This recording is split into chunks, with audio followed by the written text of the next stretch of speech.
بسم اللہ الرحمن الرحیم۔ اٹھو مسلمانوں، اپنے مقدر جگا لو، نماز ادا کر کے اپنے اللہ کو منا لو۔ کھول کے دیکھ چشم دل آتا ہے لطف کیا نماز میں، ہر طرف آتا ہے نظر نور خدا نماز میں۔ بوڑھا ہو یا جوان سب پر نماز فرض ہے، بچے کو 10 سال سے سختی سے لاؤ نماز میں۔ دوستو، اللہ کے آگے گردنیں جھکا لینا یہ ہم سب کے لیے بہتر ہے۔ تو اٹھو، نوافل بھی ادا کرو اور فرض نماز بھی ادا کرو۔ اس کے بعد اللہ کے ناموں کا ورد کیا کرو، یا باریو کی تسبیح کرو۔ اللہ کی مہربانی سے نرینہ اولاد پیدا ہوگی۔ تو اٹھو، اٹھ کر نماز بھی ادا کرو اور اللہ کا ذکر بھی ادا کرو۔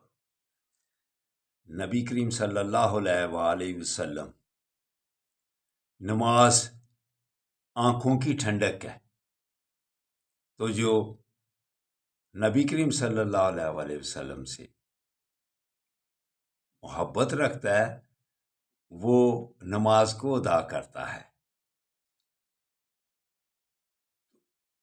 آقا صلی اللہ علیہ وآلہ وسلم نے فرمایا، جو درود پاک زیادہ پڑھتا ہے اس پر اللہ کی 10 رحمتیں نازل ہوتی ہیں، اور قیامت والے دن نبی کریم صلی اللہ علیہ وسلم کا ساتھ بھی نصیب ہوگا۔ تو اٹھو، اگر اللہ اور اللہ کے بھی سے محبت ہے تو پھر نماز پڑھو۔ علامہ اقبال بھی کیا خوب فرماتے ہیں کہ محمد سے وفا تم نے صلی اللہ علیہ وسلم، تو ہم تیرے ہیں، یہ جہاں چیز ہے کیا، لوح و قلم تیرے ہیں۔ تو اٹھو، آقا صلی اللہ علیہ وآلہ وسلم کی کہے ہوئے فرمائے ہوئے ارشاد پر ہم عمل کر لیں، اس میں فائدہ ہی فائدہ ہے۔